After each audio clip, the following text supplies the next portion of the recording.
At one point, I said something. I was just joking around about not wanting to eat stale bread or something. Like something that didn't matter. I was like, I'm not eating that. And Hillary goes, Julia, why are you such a pussy? Ex-girlfriend then goes, oh, you're telling me. I'm like, dude, okay, everybody. What the Pipe down. fuck? Welcome back to Oops the Podcast. All right, lots to unpack here. I got something for you. Please. Julio, I don't know where you came up with that idea. Dude, this guy was a huge turkey. What is this, Japan? Which is one of the reasons why I hadn't told you about it. No, and I also just assumed you were saving it for the pod if you were going to tell me. Yeah. Which, of course, you were. Oh, yeah. What's up, guys? Welcome back to Oops the Podcast. Julio here with Francis, as always. Yes. How you doing? Good. Feeling good? Short sleeve button downs are back. I like it. Tis the season I like it on you. to be breathing. Let your pipes breathe. You betcha. Let the pythons out for a breath of fresh air. Let the pipes breathe. Mm-hmm. All right, dude. So I went to this wedding, ex-girlfriends around every corner. Galore. Ex-girlfriends galore. Were there so many ex-girlfriends that they would reach the level of galore? I believe there was. I guess like people were even joking about that at some point. They would reach the level of galore. There weren't actually so many ex-girlfriends. There's just a lot of history in that room, dude. A lot of history. Yeah. So anyway, so it's funny because so let me paint the picture. Not quite galore though. Not apparently. quite galore. So the house that we were all staying at is a very, very big house. But it was kind of getting close to capacity. And I don't know how or why this happened, but this family has another house that's actually next door. It's not like on the property. It's not like the guest house. It's another house with another address that's really sick. Nobody ever stays there, but they never are like, go stay in that house. But they did that for us. So I just had my own sick house to myself. Wow. Which was amazing. That's sort of like when you're in a security line at the airport and it's really long and out of nowhere, a TSA agent says, we're opening up this new line, and you're right next to it. And you're the first person in it. And you're the first person. Dude, definitely. So it was really clutch. I had heard that might be happening, but it was one of those I'll believe it when I see it things. And we showed up and they're like, oh, you're staying there? And I was like, oh my God, yes. Wow. And dude, it was super sick. And so part of that, one of a person I used to date was staying in the OG house. So in theory, if there were to be tension, that was nice for us that we didn't have to be right. In the house. However, there was not tension. And what actually ended up happening is that Hillary and this one ex in particular just became the best of friends. Ain't that something? Dude, it was Ain't so that funny. Something? At one point, they were both rubbing my tummy. And I was like, guys, this is weird. They were rubbing my tummy together. Why would they do that thing? They were sitting on either arm of a chair, rubbing my tummy. They were talking about my mom. Dude, it was crazy. It was like something out of a fucking movie. That's so strange. This weekend was a movie, dude. Would you have wanted there to be more tension? No, I was happy with this outcome. While one might argue that it was weird, like, dude, there was some times where I was driving and it was me, Hillary, and ex-girlfriend in the backseat. All of us just hanging out. Just dude. the three of you? Yeah, I'll come with you. She's helping Hillary fix her dress. She kind of went above and she went. It's almost like, to me, it's like she tried too hard. Well, dude, then at one point, like, X was upset about something. Hillary and her are now having a girl talk. I'm not even involved. I'm like, this is hilarious. At one point, this is really funny. Hillary I said something. I was just joking around about not wanting to eat stale bread or something. Like something that didn't matter. I was like, I'm not eating that. And Hillary goes, Julia, why are you such a pussy? Ex-girlfriend then goes, oh, you're telling me. I'm like, dude, okay, everybody. What the Pipe down. fuck? You could have gotten them both back and been like, said something just that would have put them right in their place. I know, I could have. You're like, I wasn't a pussy when I was hooking up with both of you at different times or something. Yeah, it wasn't going to go You wouldn't have done it. It would have just gotten too weird. Yeah, but then you would have reclaimed the power. I was fine with relinquishing the power. You relinquished. For the greater good. Mm. So it was fine. It was funny. And dude, it was just like not weird. And it was like, I have pictures of them together, dude. Like hanging out, laughing. Odd. So anyway, but at one point, this is funny. So she came over to our house with her friend, with one of the other friends who I know, but it's like, whatever, her old pal. I know her too. Whatever, we have mutuals, blah, blah, blah. So we're sitting there and she FaceTimes her dad, And I'm sure that people here have done, if you do the slightest bit of research, you'll be able to figure this out. I feel bad like airing people out, but just say this guy's like a fairly prominent, well-known person. And she gets on the FaceTime with him and she's like, hey, Dad, what's up? I'm with Maddie. She shows Maddie. And then she just shows me and I go, hey, what's up? And he just goes, oh my God. Dude, he literally goes, oh my God. Oh, wow. And then he said the name of the people whose house I was staying at. He's like, they still let you come over? I'm like, dude, Jesus. He's just like ripping me, like being funny. Like, but it was still, I'm like, what is this like parallel universe that I'm in? Where just everybody is just shitting on me. Dude. That's such a mind fuck. I don't so know that funny. I would have done well with that. Yeah, I think that most people's sort of tolerance for the kind of awkwardness factor maybe would have been a little lower than mine. But I was just happy with the way that it turned out, especially because like Hillary was working when we first got there. So she was like on calls, whatever. So I'm hanging out with my ex and like a group and she's like, oh, when do I get to meet Hillary? I'm just like, later, whatever. Was your ex there with a date? No, she has a boyfriend. He wasn't there. Then my other ex was also there without a date. She was less of a impact player. Like we didn't really talk to her. We saw her at the wedding. It was fun. Like whatever. I said hi. Nothing. Like I don't even think Hillary knows who she is. So like I think she accidentally introduced herself without knowing who she was, which was fine. Like it was, wow, surreal. Yeah, surreal when the ladies bond like that. Yeah, but it was a pretty fancy wedding. It was fun. We went to the wedding itself was at this club that I've driven by many times and never actually been inside of. Apparently it's one of those places that has like a really like many year wait list kind of situation. What's this called? It's called Maidstone. Yeah. Right. It's a really sick golf course. You know it. I've obviously never played it, but you can drive by it and it's like sick. The golf course is sick. Grass tennis courts. What are you going to say? I mean, it's the spot. It's sick. Yeah. It's really sick. Maidstone. I know. It's crazy. It's a sick club. It's sort of the waspiest. Yes. Of all it's the mother wasp. It's the mother wasp. It's the king hornet. Yes, correct. It's the queen bee. Queen bee. Of all the wasps. Totally. So I'd never actually been in there. I'd never seen the setup. Really lovely cocktail hour, like overlooking the ocean. And it was like the perfect temperature. It wasn't sweating through my tux. Felt great. I was like, this is fantastic. Sipping a couple sodas, obviously, and having a good time. It was half of the family is Swedish. And dude, it had to be one of the most Swedish. I sat next to a guy named Ludwig, who was a natural bleach blonde. A man who was a natural bleach blonde. His hair was naturally the color of bleach blonde. He was. I see what you mean. Yeah. Right, natural bleach blonde color. We're both talking about how we love Djokovic, fucking having a ball, bonding. And I could see out of the corner of my eye, Hillary being like, of course, Julio and Ludwig are best friends. This is hilarious. But had a good time. Happy that the exes got along. I believe they now are on texting terms. Oh, wow. Which is hilarious. That is nuts. I doubt they're going to be texting all the time. Is your ex, you probably can't answer this, but is she so mind manipulative that it could be that she is, I don't know, making some sort of power play here or bringing Hillary in close as some sort of chess move?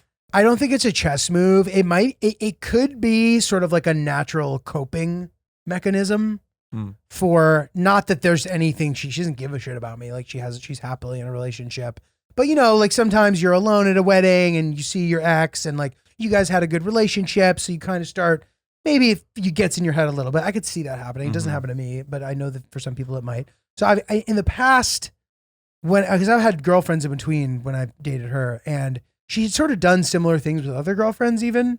So maybe it's just her style. But dude, it was nice to see her. I mean, her like just even catching up a little bit. She's like, oh, like my sister asked about you. And I'm like, oh, that makes me feel good. I really liked her sister. Like I thought she was really cool. And, just hearing how everybody's doing. And, it was a nice thing. Yeah. That's a serious wedding if it's at Maidstone. Yeah. I think it was 300 people. Big time. Yeah. Big wedding. I don't want to bad luck it. I don't want to jinx it. I was getting Francis maybe has to sneeze. Sorry, I'm good. No, I'm you're good. good, dude. Let it out, baby. Here's a funny story about Maidstone. Let's hear it. So they have a very famous member guest golf tournament every year, which is a big deal.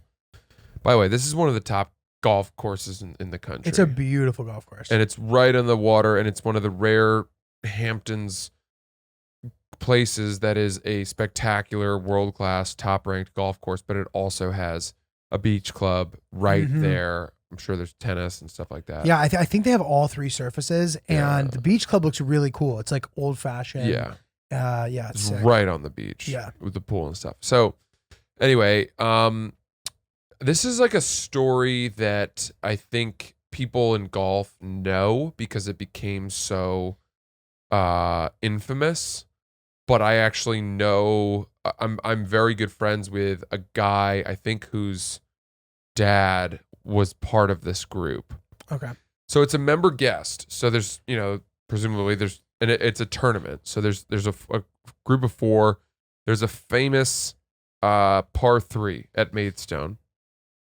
And I guess there's a guy playing in the tournament who is a little bit of a controversial figure. And he is one of the guests, right? So he's the guest and the playing partner of... We don't know who he is? No. Okay. Of one of the members. And the par 3 is a blind par 3. So you tee off and you hit it over a hill. Oh, sure. And they tell you what line to hit it onto the green or wherever whatever. the hole is that day? Yep. And you aim it and you just hope that you've hit a good shot. And they go up to, and by the way, this is like a finishing hole. So they're towards the end and it matters. Okay. This is a very big, prestigious tournament. Sick. And they can't find his ball. The whole group is sort of looking for it. And he hit a very good shot. Looked like it was on the line. So they're not sure what's going on. They can't find his ball. And all of a sudden, he kind of goes into a green side bunker. And he goes, oh, here it is.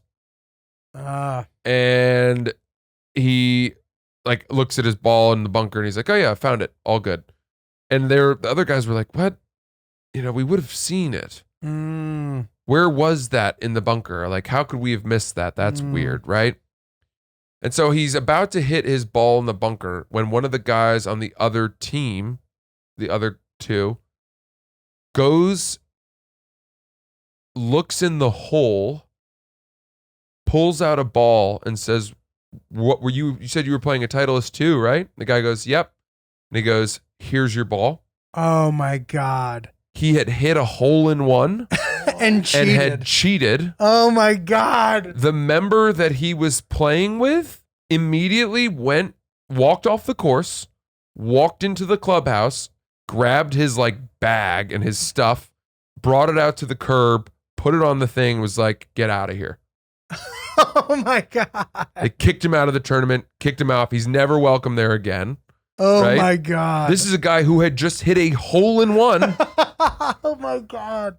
Is this even a real story? Cheated. This is a famous story. Oh my God. And it's real. Because it happened, I don't know, 5 years ago. Giving me so much anxiety. And he didn't look in the hole to see where his ball was, thought they'd lost the ball, cheats, drops a ball in the bunker, pretends it's his. The other guy goes, looks in the hole, finds the ball.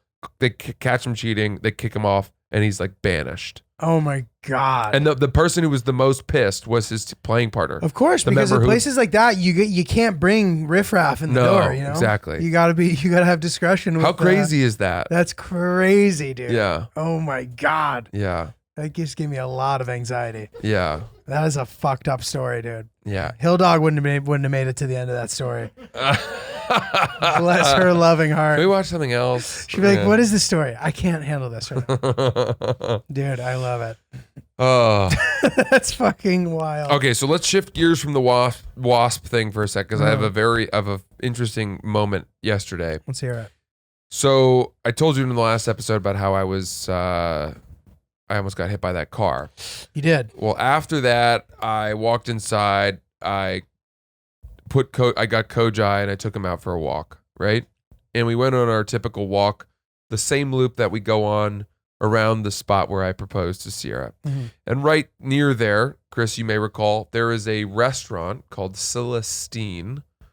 It's an okay restaurant. It's not bad. It's beautiful, but the food, I wish it were a little better. Anyway, the point is they have a nice outdoor deck / patio that is overlooking the river, and is very close to the walking path, but there's some, I guess you'd call it landscaping between where that deck is. So there's like some bushes and little trees and obstacles, a tiny little fence that you can't really hop over to get up to the. So it's separate, right? But it's very close. There was this, I don't know, wedding, I think, small wedding reception happening on this deck, and it was a Jewish wedding. Okay. Everyone was wearing yarmulkes. Okay. Beautiful event. Everyone wearing, dresses and suits, and they had a 4-person jazz band. Very nice. That was playing jazz / swing music. 4 incredibly handsome, dapper jazz musicians, young guys. Looked like almost they had just graduated from like a jazz conservatory. Nice. And what they had a guy who was like alternating between singing in a very jazzy way, almost like a guy out of time. Right. But he would also play the clarinet, which is a wonderful jazz instrument when you know how to use it. They had a keyboardist who was phenomenal, an acoustic bass player, and a drummer. So it was great. And the broader wedding party was not paying any mind to this jazz band. None. No mind whatsoever. One of my favorite things to do when Sierra's away, I'm looking after the house, Kojai, take him for a walk, sit down on the bench right in front of where I proposed to her, smoke a little bit of a jointski, have a little puffaroo. Very fun. Right? And just watch the boats go by. Kojai, and he comes up on the bench with me. Does he enjoy the boats? We love the boats. He and I love the boats together. We love the boats. We like to watch the boats. He's a good boy. The ferries, the tugboats, the sailboats, all that. We just love to watch the boats go by and let the day fade from our consciousness. Now, meanwhile, add into this the fact that we've got this lilting jazz swing music playing live music in the background. We're having a great time. And then I decided I wanted a closer look. As we're swinging home, I stop and I'm standing as close to this jazz band as I can from my civilian position. Okay. I'm 7 feet away from them, right? And no one, again, keep in mind, no one at the party is watching them. They're just having conversations. This is cocktail hour. This is background music to them. But this band is super talented. Maybe I'm a little stoned, but I'm really enjoying it. So I am standing watching them from very close with no, that's funny. Like I'm an audience member. And in fact, to the degree where the clarinetist, I don't know if that's how you say that, but the clarinet player would do a clarinet solo. And in jazz, they switch solos. Yeah. So they go from the clarinet guy, and then it's the pianist's turn, and then the bass player does a solo, maybe then the drummer a little solo.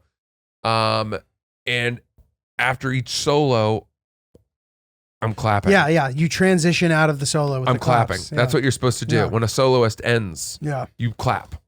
And I'm not in this party. So I'm clapping very quietly. But the musicians are noticing. And all of a sudden, they sort of start playing to me. Oh, that's nice. Because I'm the only one who gives a shit. Attention. And Kojai and I are watching this jazz band, and we're sort of tapping our foot. They got a good rhythm going. Especially the pianist is like turning his head and giving us a smile. The bass player, it's almost like they turned out. Now, I'm clapping. They finish their number. No one up there claps. I clap. That's when I made the mistake. Because there was silence. I'm now clapping, but I'm clapping quietly because I know I'm not a guest.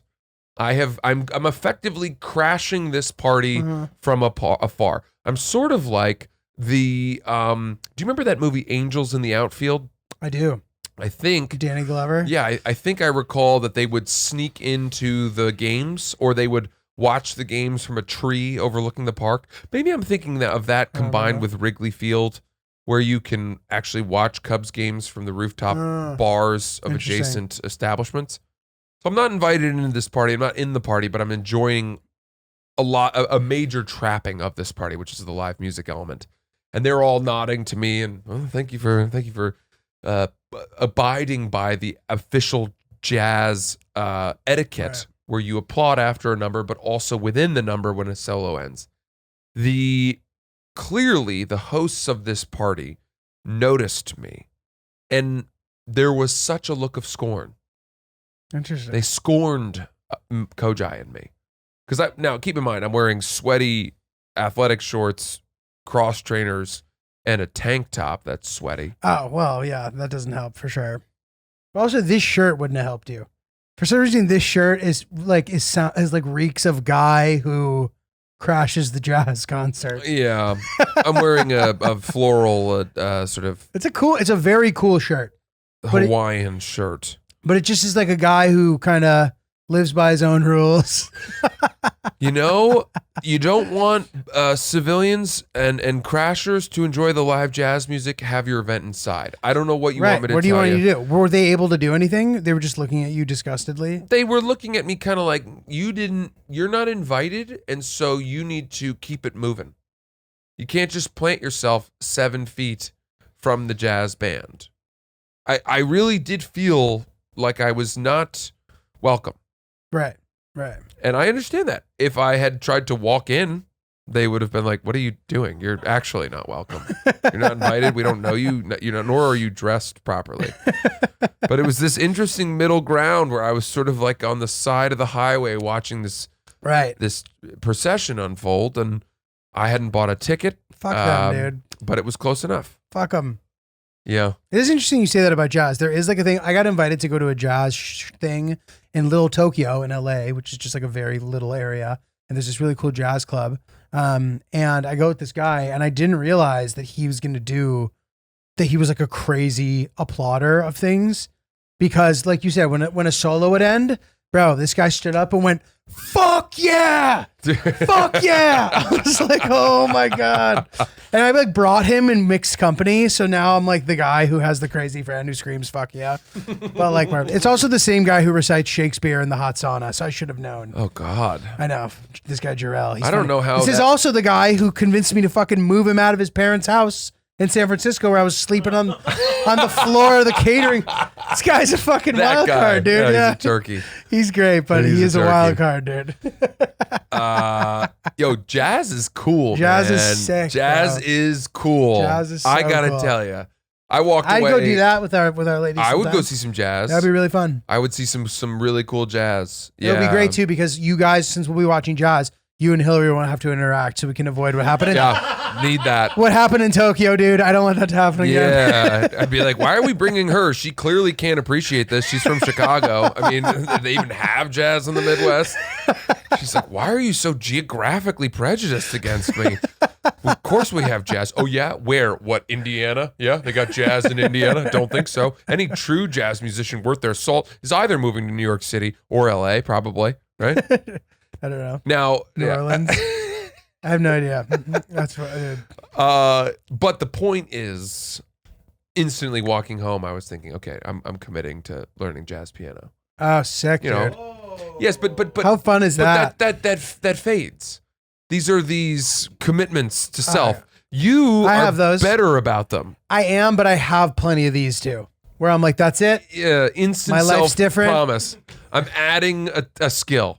It's vegan documentary syndrome. Yeah, you walk out of there, you don't eat meat anymore, and the next day you're eating a fucking tomahawk ribeye, dude. Right. Yeah, it's a total self-overpromise.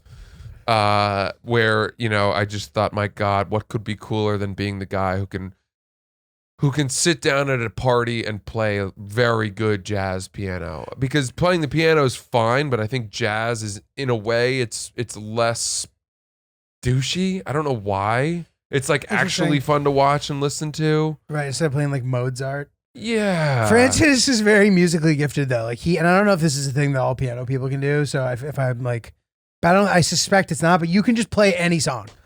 Anybody will be like, all right, play this song, and you can do it. If you've heard it once, you can play the song. I have a good ear. It's impressive. Thank you. I can play by ear, and I know I can play without having played it. But that I have heard that there are other I know there are other pianists and musicians that can do that too. So how much, like for a guy who's such a competent pianist, how difficult would it be for you to learn how to do jazz piano? I think it's like learning a different language. It's the hardest version, right? They say, or no? I don't know. I mean, I know that there's classical, which is Rachmaninoff and fucking Chopin. I mean, that is, I don't know how you can get harder than that. But I'm sure that there's impossible jazz as well. Well, isn't it because isn't jazz like you kind of make it up the whole time? No, not necessarily. There's definitely more free flowing and improvising and soloing and all of that. But you also have tablature and chord progressions, and you can play a G. It says like G7, whatever, and you can play that G7 kind of in different places or in different ways. Interesting. But it's still the chord progression that you have to follow. Yeah, as a person with no knowledge of it at all, like every time I watch a jazz documentary, they love to like romanticize it as if it's like an organism, like a jazz band is like it's like a symbiosis, and like one guy does this and then you do that or something. So like I know that, but I obviously don't know anything. So that's La La Land that you're doing there. Is that what they say? For sure. Yeah, Really? it's Ryan Gosling. Maybe, yeah. Where he says, "Look, this guy's going for a walk over here," and then the trumpet player, he's got it. You know that scene? I forget. I've seen the movie and I loved it, but I don't think that's the only time I've heard it. Like I recall watching documentaries about, because I mean, a lot of these musicians are like these tortured souls too. Like I've watched a bunch of documentaries about like jazz guys who were like did a bunch of heroin and all this shit and like crazy stories. But like I every single thing that talks about jazz does some version of that. Yeah. Yeah. No, I think, but dude, I mean, man, this band, let's put it this way. If I somehow could hire them to play a little gig on our rooftop and we did like a 1920s jazz age fun, dude, flappers bootleg themed party like sick. A prohibition speakeasy type party, I bet you a lot of people would leave that party thinking, I want to start taking jazz piano lessons. That's sick. Yeah, this is how it happens. Yeah. Did I tell you guys what I wanted to do for my birthday party? I don't think I did. I didn't do this, but one day I will. I want to have like a children's birthday party for myself, like at a pizza place. Like, remember the end of the soccer season? You all go to the pizza place. There's a bunch of pizzas and pitchers of soda and shit. I want to do that, dude. A dinosaur cake, a piñata. Are you talking Dave and Buster's and Chuck E. Cheese, though? Like, that would actually be more fun, effectively, like if we were going to do that. But I was thinking, like, you go to the pizza places in New York City. There's one place in particular. I actually love the pizza there, too. It's near the Stand. It's called Bravo Pizza. Okay. And they have this like upstairs area that's clearly for this kind of stuff that no one ever is in. I've never seen people in it. Okay. And it would be fun to like rent it out, the top area, and throw up and have a pizza party. That would be fun. Right? That would be fun. Now, instead of pictures of soda, would it be pictures of beer? No, it would actually be pictures of soda. But also... Someone bring me my third root beer, said the 33-year-old. I don't know. Root beer, Sprite, whatever you want. No, but seriously, dude, think of with alcohol as well available. Think about how, as an adult, you would feel leaving that party. You'd feel terrible. You'd want to die. You don't have to drink the soda. It's just there because it's funny. Hopefully not that. Hopefully people wouldn't be drinking it. No, what you need to do is you need to give everyone a cup and let them go to the soda fountain to make their own. True. Mixing encouraged. True. It could even be a end of the season party where everybody gets a trophy. That's fucking funny too. Okay. I have 40 trophies and everybody gets a trophy. Well, but we have a ceremony. But what if you awarded those trophies based on certain things that people had to do throughout the party? Hilarious. This is what I'm talking about. Absolutely. Yeah. But then at the end, everybody ends up getting one also. Well, that's so American and participatory trophy bullshit. Totally, but that's what we're doing. There need to be some people that don't get trophies. Everybody gets a trophy. Because we got to let the people who didn't win know how much they failed. and let the winners know that they have done something. We need that. Dude, this is reminding me of how funny my dad was in this context. My dad did this thing for my brother's birthday party where they were going to go find Bigfoot in the woods. And I was Bigfoot. So I had been planted in the woods. I was hiding in a costume. And the kids are all like, oh yeah, we're going to find Bigfoot. And then Bigfoot, pop out. And like half of the kids started crying.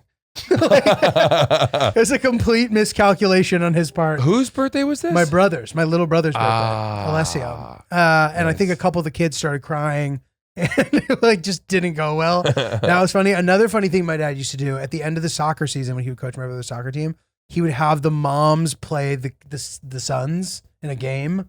So the mother-son soccer game, dude, it's funny. Like I'm like, Dad, that was funny of you. That's cool. And you know the fathers are always probably sitting on the sidelines getting a kick out of the moms, bouncing around out there, fucking running. You know what I mean? Yeah. It's pretty funny.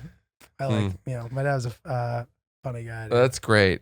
Dude, speaking of which, this is a good transition. If you have something else, also we can do it. I got nothing. Because I saw you pucker your lips. Scraping the brain, but I thought I had something. It was on the tip of my tongue. Okay, dude. So my dad and my mom went to Italy and they did sort of a fusion, visit family and have a vacation trip, which is a fun idea. It's a nice take on what we traditionally did when we went to Italy. And Hillary always tells me that I don't look upon Italy like warmly enough. And it's not that I don't. I've just gone there so many times. Like I want to go other places. Yeah. You know what I mean? And plus I would just stay at my fucking aunt or grandmother's house the whole time. Like we didn't do anything fun. Mm-hmm. It was fun to be there. Anyway, so my dad and my mom, they go on this cooking thing. They visit family. My dad, like hearing the story about them going and coming back, it was just like a complete nightmare. I'm like, dude, what is wrong with you? Like, why are you so controversial? Like, why, God forbid we bring you anywhere. Like, so first he does the same shit. He finds some like gypsy parking lot where you can park for $8 a day or something. Instead, like, have you not learned your lesson, dude? Like, you're still doing that? Mm-hmm. So he does it. He ends up getting in a fight with the guy again about the shuttle or whatever. They're yelling, they're fighting. I'm like, dude, what? Then somehow on the phone, like from there to the airport, he ends up getting in a fight with the travel planner person. The what are those people called again?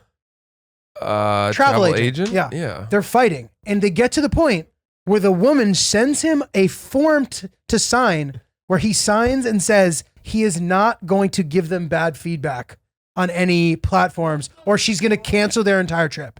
She's like, I'm canceling your trip. And my dad's like, can you believe it? And I'm like, no, but I've seen you these last couple of years, dude. I can't help but think this is partially your fault. Like this may be your fault. It is possible that this was your doing, not to like victim shame you. And he's like, oh, well, I'm like, dude. Then he apparently fucks up the rental car in Italy. They hit him with the $800 charge, which they usually do. And honestly, fucking up a car in Europe, you have way less leeway. It was like a scratch. They do an $800 deposit and then they take it and that's it. And he got lucky because apparently, you guys should all know this, Amex does not cover you internationally for car rentals the way that they do in the US. So when you decline all the insurance, but my dad, being the dad that he is, he bought travel insurance, which covered him. Wow. Good for him. Which good for him. I was happy he caught a bone there. On the way back, he doesn't realize you have to take a test to get back to America. I'm like, dude, are you serious? That is the most straightforward, basic. And I also told him this. He's like, what do I have to do? I tell him and it just doesn't. If it doesn't sink in, he'll just keep asking me. So now he's like, can you believe it? I'm like, yes, of course I can believe it. It's the most obvious rule. You need to take an antigen test. So they then later had to get on a later flight. Which means they got in later. And then we're talking on the phone and they live like 3 hours away from the airport. Where do they fly home to? They fly into JFK. Yeah. And it's just inconvenient. Like they live in a place that's not super accessible, like in kind of the north middle Connecticut. It's kind of like overlooked place in a way. And like Bradley Airport doesn't fly that many places. Yeah. So anyway, they then stop at like a rest stop to sleep in the car. My dad and my mom on the side of the highway. And my Hillary goes, are you serious? She's like, I'm like worried. I'm like, they're fine, Hillary. But like, it is weird, dude. And then I get a call from my dad at 3:30 in the morning. And I'm like, what the fuck is this about? And he's like, can you believe? He goes, I got a ticket in New York City from a camera for driving 35 miles an hour in a school zone. He's like, New York's turning into a fucking police state. I'm like, goodbye, dude. Goodbye. Remind me never to travel with you again, dude. Jesus Christ. We need you out in the ocean where you belong with your Hurley hat, all by yourself with only fish and I'm seals on a nearby. boat. I'm on a boat. That's where we need you, dude. We need you off the road immediately. Oh my God. You are a hazard. We need you out You of know here. what's crazy, dude, is that a lot of people become this way when they get older. I know. What is that? And yet the world lets it happen. I know. We tolerate it. That's crazy. You know, I guess it falls under the respect your elders category. If I get But fined. I don't really know why, because elders are no longer respecting the world. My parents have stopped following the rules as much as well. Really? Yeah, totally. Dude, it's wild. And you watch them and you're like, you're making life harder for a lot more people. But they don't necessarily know it.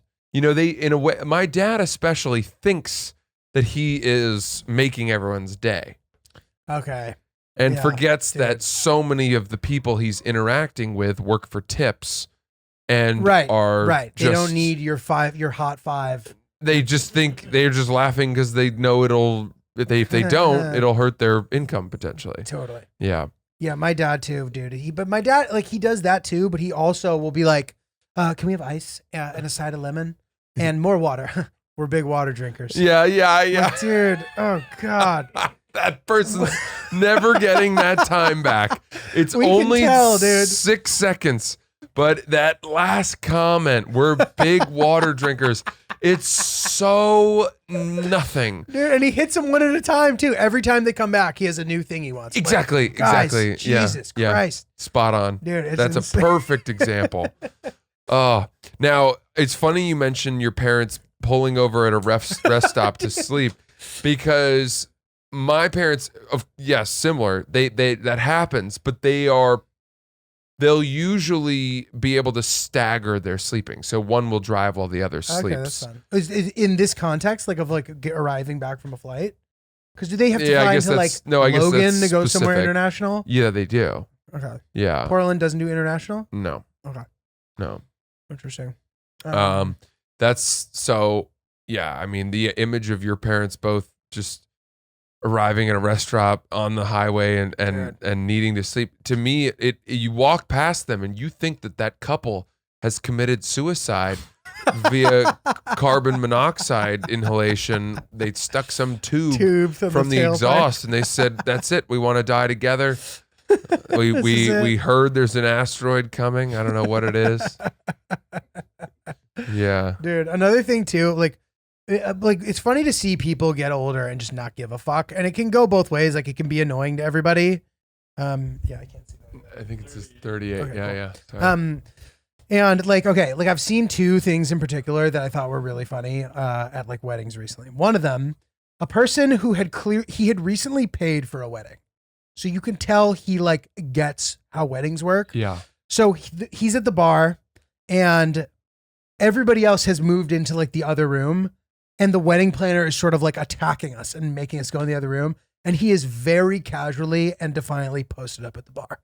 He's like, I know who's really the boss here, dude. Get out of my fucking face. And just very calmly, just letting her rip. Mm-hmm. And I've even heard stories about this guy. This guy's the man, by the way, dude. Anyway, I've heard stories about him. Like, they're at a wedding and they were trying to order shots, like 10 tequila shots. And the person said that there wasn't any more tequila.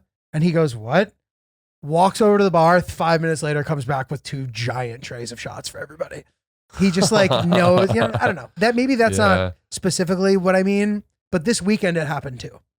Because a person who was extremely close to the bride just didn't go to the ceremony. Went to the reception, did not go to the ceremony. Just didn't go. And he shows up to the cocktail hour. He goes, what'd I miss? Let me guess. Somebody throwing a bunch of flowers? 2 cute kids with rings? He goes, yeah, count me out of that for the rest of my life. Oh my Because I need a drink. I was God, like, dude. Oh my God. This Savage. guy, Savage. that's goodness. I know. I don't like, know. Holy shit. I don't know how much that flies. He seemed confident that it would be no issue for him, and I was like, wow. Yeah, maybe he has some kind of special standing. I don't know, but still, like crazy. Wow. Because it's just like these things that you think you have to do, and these sort of like guys prove to you that indeed you just do not. Yeah, I guess so. Hey, I want to ask you something. Let's hear it. So I've been seeing a lot of different dating podcasts. I think our pals Girls Gotta Eat recently covered this term situationship. Have you heard this? Situationship. Is that like you? All right. What you? I don't know what it is. It sounds to me like a situationship. You sort of are like you spend Hurricane Sandy together and you bang the whole week. Right? Is that not what it is? I don't know. Do you either of you know, Ryan and Chris? It's one of those things. It's like your phenomenon where I'd never heard the term before, and then all of a sudden now I'm hearing it everywhere. I got another good one of these for you after we unpack situationship. What do you got, Ryan? What is it? What is a situationship, Ryan? What is that? It's just a romantic or sexual relationship that is not considered to be formal or established. Sounds like friends with benefits or something like that. Yeah, but I think the idea is that they don't talk about what they are. And so people are there's probably undefined. There's probably somebody who's wondering, but is afraid to ask. Yeah, I don't know. The sentence it's used in is, "I'm trying to turn our situationship into something more serious." Yeah. Interesting. So just like the hookup phase. There's a good ring to it, but it doesn't really like land for me. No, nor does it land for me. And I think the Girls Gotta Eat said how to know if you're in a situationship or something like that. That was maybe the title of their episode. I don't know. But I was fascinated by this because it occurs to me that we have made dating very complicated at least in America, probably lots of other countries, but certainly here. And I think a big part of that is how much we talk about it, right? Yeah. We've got all these different terms. Yeah. Situationship, friends with benefits, long distance, whatever, all these different forms. And, you hear, I think, dating experts weighing in a lot. There's a burgeoning podcast industry about dating, as there should be. I think it's great, but I also think that it can make things very confusing because in the same way that if I go to a restaurant and it's a nice restaurant and there are only like 8 items on the whole menu, I'm actually relieved. Interesting. Because I think that they crush it. Right. They've chosen Yeah. those things for me. That's what they know they're going to kill, and it's going to be great. Whereas if there's a menu that's like multiple pages long at a diner. Yeah. You're like, God damn I'm it. like, what the? What do you guys do well here, dude? Stressful, And I wouldn't think that oh, he's cracking a hang, Obi. I wouldn't think that. I wouldn't think that I wouldn't spend so much time thinking about what my relationship is or what it means if I didn't hear about all these so different much advice and ideas. Yeah. You can in a lot of ways boil relationships down to sort of this good or it's bad or I want this or I don't. And I thought, well, okay, we get asked about relationships a lot. Mm-hmm. Usually it's a little bit more kind of funny or odd as opposed to like, what do I do? What's going on here? What am I in? What does he want? What does she want? Yada, yada. And I think that I was just thinking like, all right, on the most basic level, you're going to go through a bunch of relationships in your life where either you like someone more than they like you, or they like you more than you like them, until you finally find someone where the two of you like each other about the same, right? You both like each other a lot. And you get married. And then it works. There you go. Now that's dating. Yeah. It stresses you out to hear this like sort of terminology. You think it's sort of Well, there's just always something new. There's always some new phenomenon that we ascribe to why a guy is behaving a certain way in a relationship. Oh, he's a fuck boy. Oh, he's Right. he's mommy. love bombing. What's love bombing? Chris is telling us about love bombing. Must be a TikToker. No, I think it's just like TikToker-rooney. when you just like go overboard. Oh, you're the best, blah blah blah, and just kind of like bombard them with like I used to do positive. That used to be my Yeah. game. I don't know love the bombing. term, Yeah, but That's now funny. this is like a new term in the vernacular that came in. I recently. see. I'm Right. glad that it didn't Yeah. exist. This when I was guy doing fears that. commitment. She's got daddy issues. What? All this attachment, commitment, suffocating, walls coming in. Right. All this stuff. The bottom line is love bombing. That's just another example where the person who's love bombing the other person probably likes them more than that they like them. Right? I do. I tend to like enjoy when there's a thing that exists, like a behavior exists that has never really been pinned down, and they're able to make a term for it. I don't feel that situationship accurately does that, but it is funny where I'm like, oh, like everybody noticed that, and we've now named it something. Can you give us an example? I knew you were gonna say that, and I like can't. But like Huh? love bombing is a perfect example. Okay. So yeah, that's the example. Because that didn't exist. Yeah, no, it did, but doing that has always existed. But now it's like, oh, it's easier for people to like see that it's happening when it's been kind of branded. Yeah. You know what I mean? Ghosting. Ghosting's a perfect Ghosting's one. one. These are dating phenomenons. Well, what's ghosting? Well, the person who got ghosted probably liked the ghoster more than the ghoster liked the ghostee. Right. Dude, what's this? Hillary says that I do this, and it's a pet peeve of hers. I mean, I have her an example written down because it's a little complicated. But she says that I do this. I go, do you love me? And she says, yeah. And I go, a lot? And she says, yeah. And then I go, oh, that's really nice. As if I didn't force her to say it to begin with. There's some kind of like coercion going on there. It's nice to get after affirmation though. I know, no, but I do, and then I do this too. I go, I love you. And then she says, I love you. And then I say, I love you too. As though she said it first. Yeah. Correct. And I actually don't do either of those things on purpose to be funny. Like I'm actually doing them for real. Those are funny though. They're kind of funny, right? Now it's funny that I do them. I think the first one, I think it's fun to be told that someone loves you without feeling as though it's simply a natural response because you said it. If you say to Hillary, I love you, automatically she's going to say, I love you back. Right. Whereas if you say, do you love me? You haven't forced her in your mind. You're getting a one-way credit. Right. You're getting a one-way ticket Right. from her to you. That's true. This is just for me. I need it. And you're going to say it. And then I'm going to tell you, that's nice. It's insane, dude. I'm wearing this one. You don't get to wear anything right now. Yeah. Dude, it's crazy. Yeah. I have two new jokes that I do when we meet people. Actually, no, one of them isn't a joke I do when we meet people. I just do it when we're just sitting there.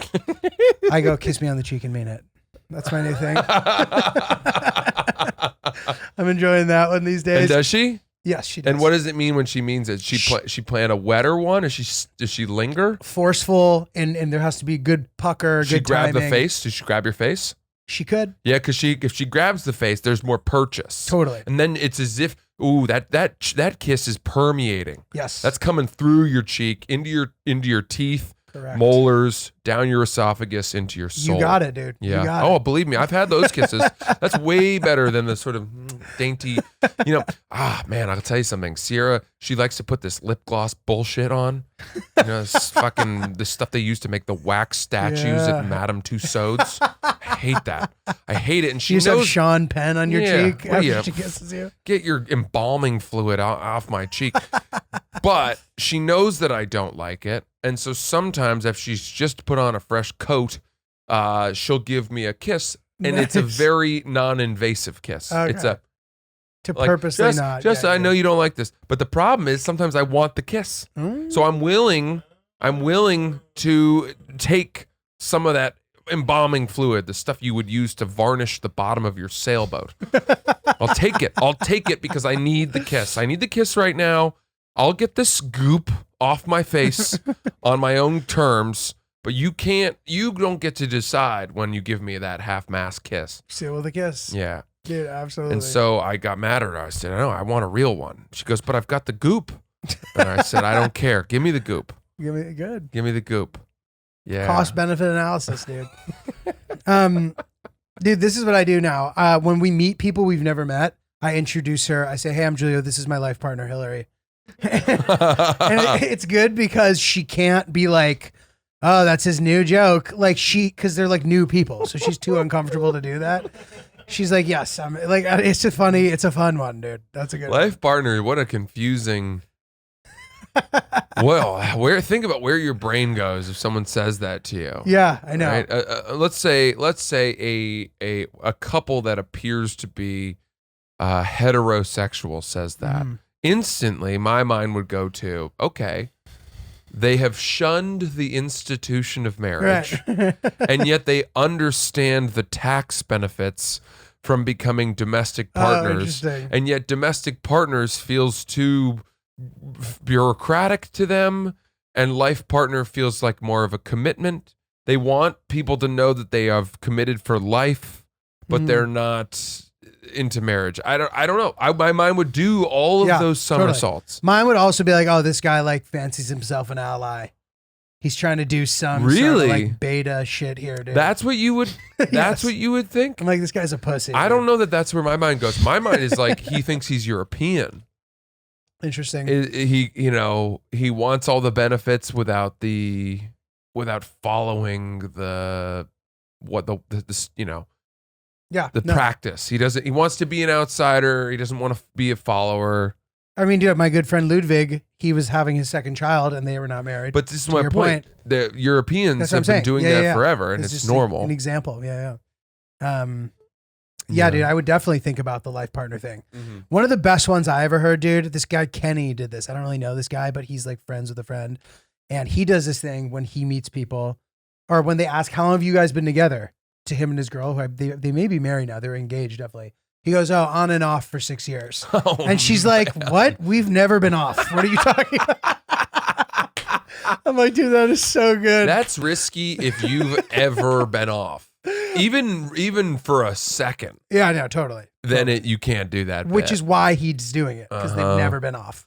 I'm going to have to come up with something now. I'm going to have a joke. You got to. Because you guys you've all got your jokes. You got to have a good one. I need something. You got to have something to keep you going, dude. And it's one that I'm going to use constantly. I won't switch. Good. That'll be my intro. It's fun to spice it up a little bit, dude. This is my... Get the juice is flowing. This is my concubine. Nah, I don't like that. It's ridiculous. This is my loyal subject. This is, yeah. This is my servant. I don't know. I'll have to... I'll have to come up with it. I'll come back to you on that. Dude, one of my friends told me, actually Ricky told me this, that anytime I like notice an attractive girl and I'm like, damn, that girl's hot. He says that she always looks like Hillary. Well, that's a compliment to I Hillary. know. So I actually told her this and she took it. She was like, oh my God, really? It's so sweet. Yeah. It also means you have a type, right? Yeah, I guess so. And then, that's good. It means you have selected from your type. Which is good. Yeah. And that's, I feel good about sort of settling into this at a quote later age, perhaps in kind of the grand scale, because you do sort of get to know, if you saw sort of some of my partners earlier on, they were not this type. Yeah. So it's nice to sort of find your type. I think my type has changed. Yeah, I wonder about that too. I'm wondering if it's a change or if I just didn't know. My type used to be the star of the basketball team. Really? Really? Yeah. Some Brittany Griner. I don't even know, man. Somebody towering over whoever you. was like the most athletic girl at school was that. Oh, I gotta have her. Just always had wet hair because she just got out of the shower from practice. Yeah. She's wearing, the jacket from her ODP soccer team. Yeah. Whatever outside slides team on. she was playing for. Yeah. With socks. Yeah. Always the wet hair is good. The wet hair, yeah. It's bad. They always girls smell like Garnier Fructis, dude. 10 yards away from from a shower. You get blasted by raspberry lime aroma. Yeah. That's funny, man. Yeah. Just a walking staph infection.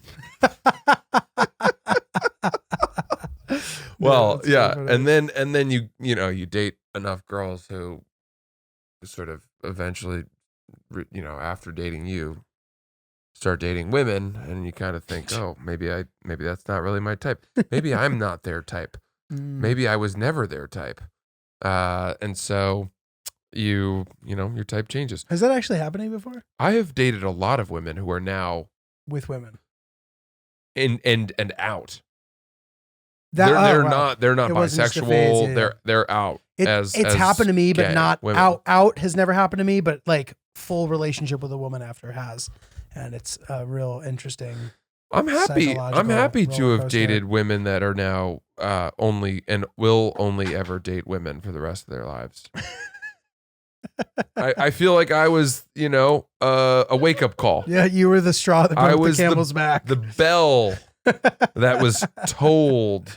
They had to Ding, ding. They had to ding the bell and it say, "Oh, I don't like that sound," or "Uh-oh." It was just a sort of, I don't know what it was. I'm giving myself way too much credit.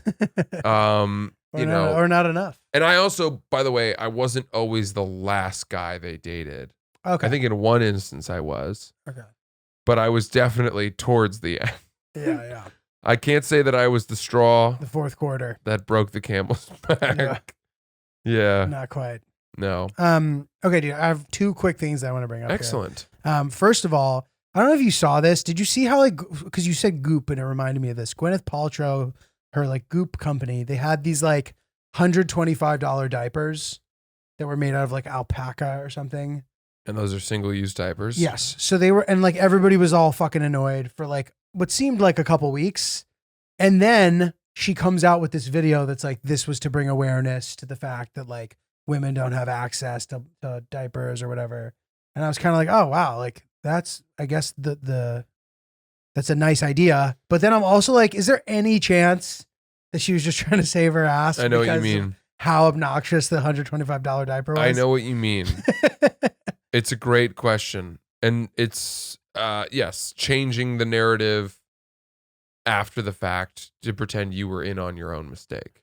Yeah, and people are pretty annoyed by her, it seems like. I personally am not. I've even smelled the vagina candle. Spoiler alert, doesn't smell like vagina. Yeah. It smells just really nice, which I think is a fun little joke. See, if this that's is what it is. This is where I think Gwyneth Paltrow is more self-aware than people give her credit for. The vagina candle, that is funny, dude. It smells like flowers. Also, it's something that everyone talked about. I know. It is she didn't lose buyers because of that candle. She gained clout, social media following, visitors to the Goop website, whatever else she's doing. I mean, it all, it's controversy, but it's not bad controversy. A vagina scented candle. She's not making that candle from actual vaginas. Right, exactly. Which is how, and I've heard people talk about it as if she took a swab of her vagina, Right. and had it replicated as a scent of a candle, which is just not the case. No. She probably stuck some sort of garden hose in her vagina and then brought the other side to her nose and then described to the candle makers what that would smell like. You think that's what she did? No, I did not. Well, then how did she do it? She made something that smelled really, really it doesn't smell like a body part, dude. It smells like a fragrance scent. You know what I mean? It doesn't smell like a vagina. I like the image of someone using a garden hose to smell themselves. It's insane. Hillary talks about this, and I want to know your thought. She says that when women are I think this is a true thing, where it's if a woman is kind of won't put up with shit, she's a whippersnapper or a spark. Oh, she's a real ball buster. Yeah, you act as if this person's being difficult when in reality they're just they're just not being a sheepish woman who just lets you act terrible. Yeah. And I wonder to what degree Gwyneth Paltrow, is she just really annoying, or is it that? Is it that here's this woman doing all this shit and it just people don't like that? Look, we always make these comparisons. Oh, if a guy does this, he's this, but if a girl does it, she's that. Yeah.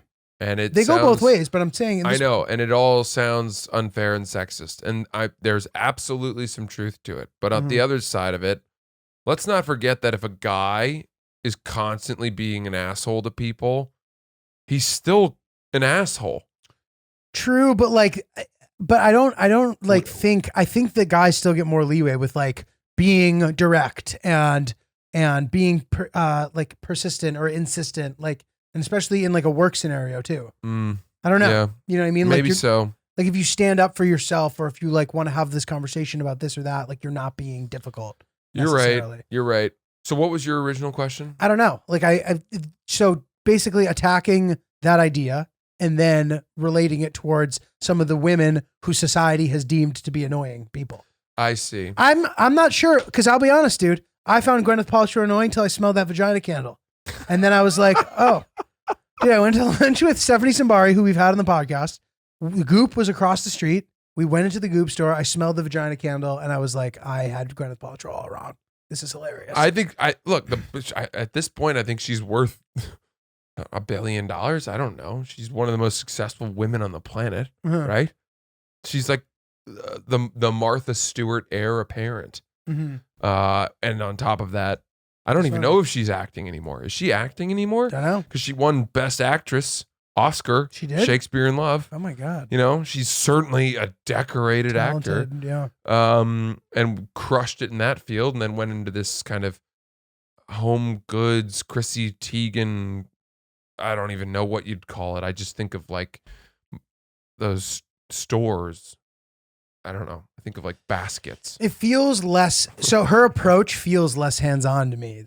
Like, and again, I might be just completely wrong about that, but who she embodies to me is like lady with full-time help. Yeah. Vibes. But I think she's also capable of doing all of those things herself. Absolutely. I think she's probably a very good cook. But she's not like, it's not like baking Goop. You know what I mean? It's like, what is it? What is Goop? Who is she? What is Goop? Yeah, what do we got, Ryan? She's worth $200 million. There you go. That's her net worth. Solid. And she doesn't seem like many lead roles, but she's been acting. What's the deal with Goop? What's like the description for Goop, the brand? Goop, cutting edge wellness advice from doctors, vetted travel recommendations, and a curated shop of clean beauty, fashion, and home. People with a ton of time. What's Goop? In 2008, Gwyneth Paltrow launched Goop from her kitchen as a homespun weekly newsletter. It's grown a lot since then. We operate from a place of curiosity and non-judgment, and we start hard conversations, crack open taboos, and look for connection and resonance everywhere we can find it. So that's in line with the diaper thing. Yeah. Yeah. You know, I'm gonna say that there's probably something else at play in terms of this gender phenomenon where women get the hard end of the stick. You know, for whatever being. I think that when she broke up, when she had her divorce from the Coldplay lead singer, I think there's this phenomenon where, if a woman is divorced, you know, she gets blamed. Interesting. I think that there's something like, well, he couldn't put up with her. I think we do that a lot. We do that. And I think that's probably one of the reasons why people have this bad, unfair, and ridiculous misperception about her. But it's also possible that some of it may come from the fact that, you know, she's had hundreds of people work for her, and maybe that some of them have gossiped and been like, I work for her and she's actually not a good person, or she's not fun to work for. And who knows? Who knows what's where it's real and where it's not. I'm trying to think of someone who people have had that misperception about, where it was like proven to be demonstrably false. Oh, like they thought, well, maybe the Johnny Depp thing. As that, I haven't been following, but like as that pans out, like going into that trial, everybody was against Johnny Depp, and the narrative seems to have flipped. It does. It has flipped, but I would argue, I mean, from some of the things that I've read, you know, Amber Heard is being painted So as now this you monster. You think now it's I think the flipped. truth's somewhere in the middle. Got it. They both are at fault. I think they're both assholes. Mhm. And I don't know that it's all her fault. I do think she like got abused Mhm. a little bit or maybe a lot of it, but I also think she abused him. Mhm. And that they were just like, It was abusive. they were doing tons of drugs or drinking a lot and doing crazy shit. And who knows? I mean, they're fucking crazy actors. Yeah. Johnny Depp is a character actor. Yeah. He's like a method actor. Mhm. What? Who? It'd be impossible to be around someone like that. Just walking around as Captain Jack Sparrow, looking for like, where do we put the, the coupons? I don't know. Right. Speaking of which, dude, Tom Cruise apparently got a standing ovation at Cannes, or just Top Gun 2 did Dude, in apparently general. it's good. So I had heard one person say that it sucked, so I was just like wrote it off. One person, but now everybody's like, dude, it's unbelievable. All the flight scenes are real. It's Yeah. insane. And he's flying, right? I think so, yeah. Yeah. So maybe that's going to be Dude, the movie he's to the go see. man. He's really come back, dude. And we all wrote him off. He was like, all all right, I'm hated going to him. do my own stunts and I'll win everyone back. And that's what happened. I think it's that, and I think it's also that people kind of just realized how hypocritical it is to write someone off for being a Scientologist when so many other weird mind shit has come out. right. Like now that everyone's into meditation and everyone's into like grounding, this thing where you walk outside in bare feet and somehow crystals and rocks and That's a thing. why astrology is big, and like how can we be mad at Tom Cruise for talking about self-improvement and subscribing? Now, Dude, he was granted, wearing like a naval officer. Like that shit's pretty weird, dude. fine, but why is it any weirder, worse than, I don't know, man. I like some of the, yes, I think for me, you actually dig into the history of Scientology. You read Going Clear, which you Right. should. It's very good. There's major history of abuse and psychological torment, Right.